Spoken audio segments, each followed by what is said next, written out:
Thank you so much. आपने जो intrinsic details बताई, पानी, looking water as at a macro level, that was really praiseworthy. काफी कुछ सीखने को मिला इतनी देर में, and thank you, Mr. Madhubachi, for taking us through what technology can do for this. I represent a company called a not-for-profit called Water.org, and basically looking at the inputs that Garg Saab made, I thought we've got a sister concern called water equity, which is basically more into putting macro level investments into the work that is done at the helm of water and sanitation, right? But Garg Saab, I'll try my best to suit whatever we do in terms of what is the idea of this entire event. I've got just three things to say before that, and that is, one, we are at water.org. We treat water equivalent with sanitation, right? Why? Because we know understand that both are, they are inalienable. You cannot separate them both. So we take them together. We also understand that this comprises a lot that has got to do with SDG 6. So therefore, we believe that for SDG 6 to be achieved is something that we should all as humanity move forward. And finally, we believe in people taking their own solutions in their own hand, right? They don't always should wait for government grants or charity to come and solve for these problems. So therefore, some part of what Mr. Madhubachi talked about, that how when systems are established, there should be some incentive mechanism. There should be, Garg Saab talked about how there should be an ability to pay back, because that is what makes a project, should I say, implement worthy. So just a quick look at SDG 6. What would it take to solve these goals for India? So this is a global study that was done by EY. If you look at it, look at this, $192.2 billion is the total amount that would be needed to address the water and sanitation problem of India. I know what you're seeing in bold is 19.2, but I'll come to that. Just below 19.2, you will see $192.2 billion. So that's the total amount that, if we were to address the entire amount, entire problem of water and sanitation in India till 2030, this is the kind of investment that would be needed. And it is assumed in the paper, hypothetically, that if the private sector is able to put 10% of this, then it will be a win-win. So, something that Sir was talking about, PPP, HAM model, so all of these things, so there's a basis to that, what Garg Saab was talking about. So approximately $20 billion is what is needed from the private sector in this particular space to solve the problem of SDG 6. Now, how do we implement this? So, we keep talking about investments, the money that is needed. Sir talked about that, how there should be a propensity for the people to pay back. That is what makes any project which is invest worthy. There is a lot that is happening on the ground, primarily being done by the government of India. We just heard honorable ministers out there talking about how Jal Jeevan Mission, Swachh Bharat Mission 2, everything is actually trying to bring a lot of momentum into the sector. So I'll just take you how and what is happening, because for all the investment to come in, there should be maturity in the system. There should be a market that has to be there, that has to be addressed. So let's look at what is happening, how the government is and the private sectors are creating a WASH ecosystem. So it first begins at the household level, right? Wherein the government's impetus on access to water and toilet is well known, right? We know Swachh Bharat Mission, 11 crore toilets built. Jal Jeevan Mission, just I think a couple of weeks back, we touched 10 crore water connections built. So all of this is happening at the base level, at the household level. But as these things keep on compounding, what will happen is that these solutions will also start giving rise to some problems which have to be solved at the community level, which is fecal sludge. How do you treat that? Because you've got so many shauchalayas built around the country. How do you treat this, the fecal matter that is coming? Grey water management. You're putting 10 crore water connection, but what happens to the water that's going out? How do we deal with that? Plastic management is also something, because look at this plastic, right? We'll drink water, everything will go out, and then what do we do with the plastic? This is not happening only here. It's happening in the rural India, across the world. So how do we deal with that? So from the household problems, we move to, as a solution, we move to challenges or opportunities rather that come at the community level. And from there, to solve these problems, there is an intervention of enterprises that is needed, right? So perhaps all of this, if you look, you see the entire transition from the household to the enterprise level, wherein you need community-based or public-privately based, or even privately owned enterprises to solve these problems, top to bottom, right? All this is happening. Why? Because of the government's impetus on water and sanitation problem. How is this getting solved? Well, at the household to the community level, if you see, there is 15 Finance Commission funds available. There is Jal Jeevan Mission. There is Swachh Bharat Mission Gramin funds.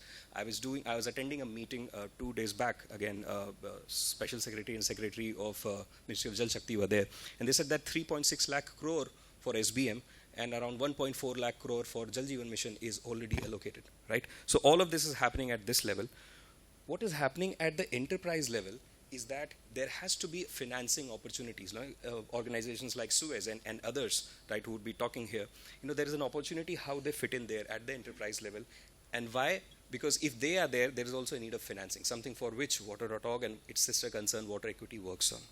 And finally, what happens to the household? Well, there is also household financing available to them, right? So to repair, retrofit, upgrade their existing infrastructure which is there at the household. So you won't believe that there are banks today where people can go and take small loans at the rural India, wherein if they wish to solve their broken toilet, broken tap water connection, they can actually take a loan and solve this. So what all has been done because of this is that all of this was possible because there were some bit of policies that were being made. In the previous session, the honorable ministers were talking about how there's a lot of policy that is happening. I'll just take you through how policy has enabled all of this. 2015, if you see, RBI, the Reserve Bank of India, included lending for wash in its priority sector lending, right? So it means that if banks are lending for this, there is a special there's a target for a PSL given to every financial institution. They have to adhere to it. And in 2015, lending for wash became a part of it. 2017, lending for wash, which is water, sanitation, and health, basically became as an eligible activity under National Rural Livelihood Mission-based SHGs. Now, this is not a small thing. The NRLM-based SHGs in India are to the tune of something around, as the last count, I think last month I checked, 8.8 million, 88 lakh. 8.8 million SHGs, women SHGs are there functioning all over India. Imagine the number of people that we can reach, the amount of problem that they would be facing that can be solved through this. 2019, the Department of Financial Services under Ministry of Financial Services instituted a committee to study what are the problems that MSMEs are facing in this particular sector of water and sanitation, right? What are the problems? So there was a committee that was chaired, and which actually brought a lot of seriousness into see that this problem should not only be seen at the household level, but also at the enterprise level. And finally, 2020, this was 2 years back, NABARD saw the importance of lending that is needed, the investments that are needed in this sector, and they created a refinancing scheme to the tune of 800 crore rupees for eligible financial institutions which do the lending. So if you see all of this happened, and what was the result? You'll be amazed to see that PSU banks, take the name, BOB, PNB, BOI, Indian Bank, private banks like HDFC, ICICI, Development Bank of Singapore, IDFC Bank, all of these banks today have got specific wash loan products. आपके पास mobile phone खरीदने के लिए loan है, bike खरीदने के लिए loan है, car खरीदने के लिए लोन है, मगर अगर कोई गरीब जाके बोले कि साहब मुझे शौचालय अपना निर्माण कर रहा है, उसको दुरुस्त करना है, उसके लिए लोन की बात कोई नहीं करता है.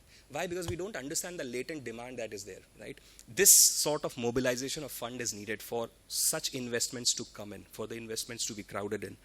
And the SHGs governments of Maharashtra, Madhya Pradesh, and Odisha, they are all implementing these programs for their own SHGs. And how Water.org is complementing in doing all of this. So this is how we see the problem. You see, there are women and households, and up there is a sustainable water and sanitation, and the most often not looked about, the livelihood solutions. They are there. Mr. Madhubhashi was talking about that.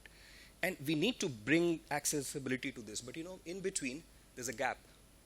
There's a gap of not only finance or the investments that are needed, but also a capacity gap. How do we do that? How do we transition from here to there?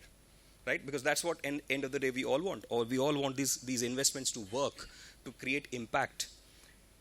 Well, through the government institutions, SRLM, which is State Rural Livelihood Missions, Swachh Bharat Mission, multiple development institutions, banks, self-help promoting institutions, Water.org works with these institutions, NABARD, Reserve Bank of India, state governments, development institutions like UNICEF, WaterAid, banks, take a name, and we all work to them so that all these people are having access to funds to be able to take benefits of the investments into MSMEs that will be happening, right? So because someone has to pay, there has to be a paying capacity, there has to be purchasing power that has to be there.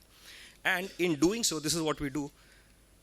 This is what we have been able to achieve. Globally, we are working in 11 countries, and we have done something around $3.7 billion of capital has been mobilized. This is the amount that has been released through financial institutions in the communities across the 11 countries where we work. Back in India, something around 1.7 crores, which is what, 170 million people have benefited across India through these loans, taking small loans, building their own solutions. Around 3.8 million, 38 lakh, 38 lakh लोगों ने ये loan लिए हैं.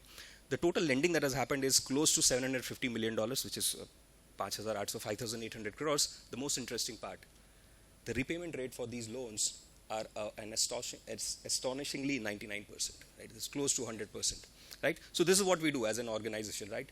And by doing so, just have a quick look as that how this is happening in states. I'll tell you beautiful stories, right? Stories, they don't take much time. So please let me know if I have time. Okay, you see these happy pictures? This is a village in Jujomora block in Sambalpur district of Odisha.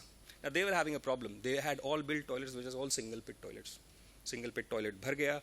They were not correctly built as per the specification to have twin HP toilet. They're thinking, what do we do? Because the government was not able to give them incentives in the coming times.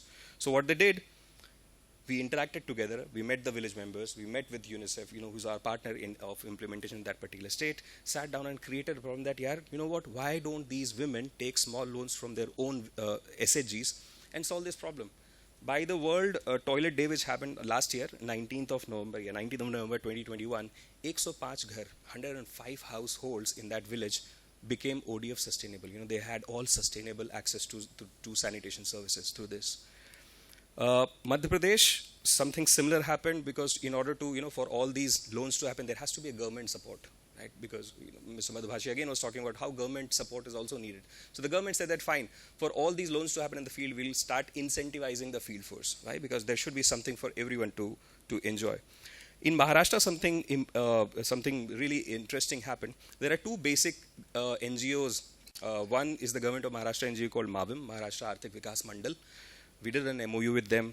UMED, which is the Maharashtra State Rural Livelihood Mission, we did an MOU with them to train and build the capacity of their cadre, the cadre that works in the field, that how can they talk about the importance of water and sanitation, and funding that is available for that.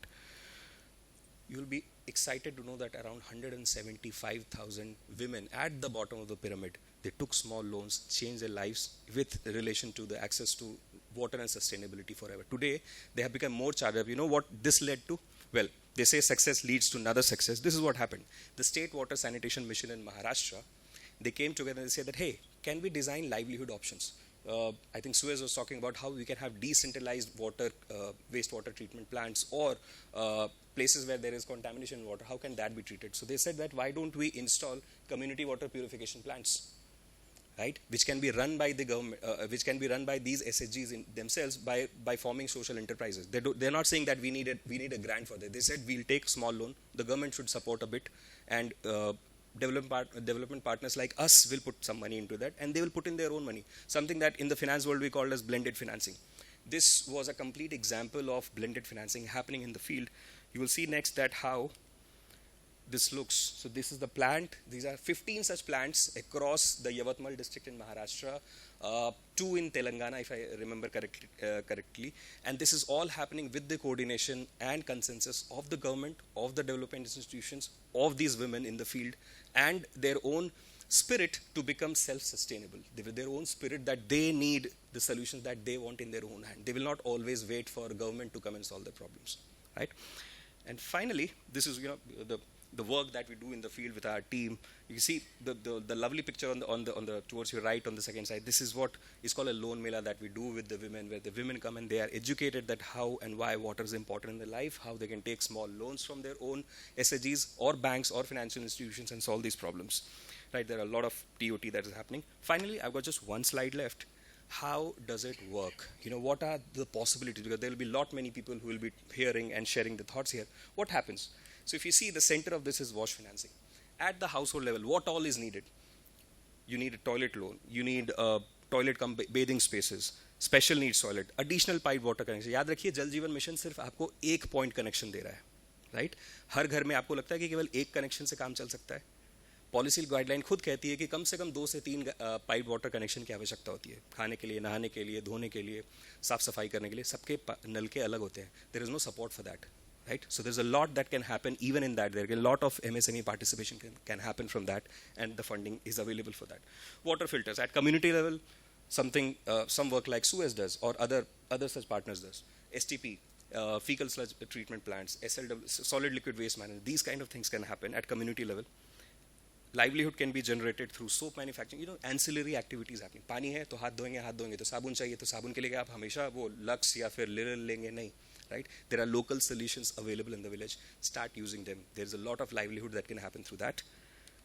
And finally, the scale at micro enterprise level, wherein imagine ring manufacturing, imagine toilet pan manufacturing, all of this happening. Imagine water testing kits being manufactured. Right? All of this can happen if there's this ecosystem which is working in tandem with all. With this, I think I have exhausted my time. Perhaps, shayad I have gone beyond that, but I'll just end it with a quote that for us, or for all of us, the poor are not a problem to be solved. They're a market that has to be served. So with that, this lovely lady and I say thank you. Thank you very much for your patient listening.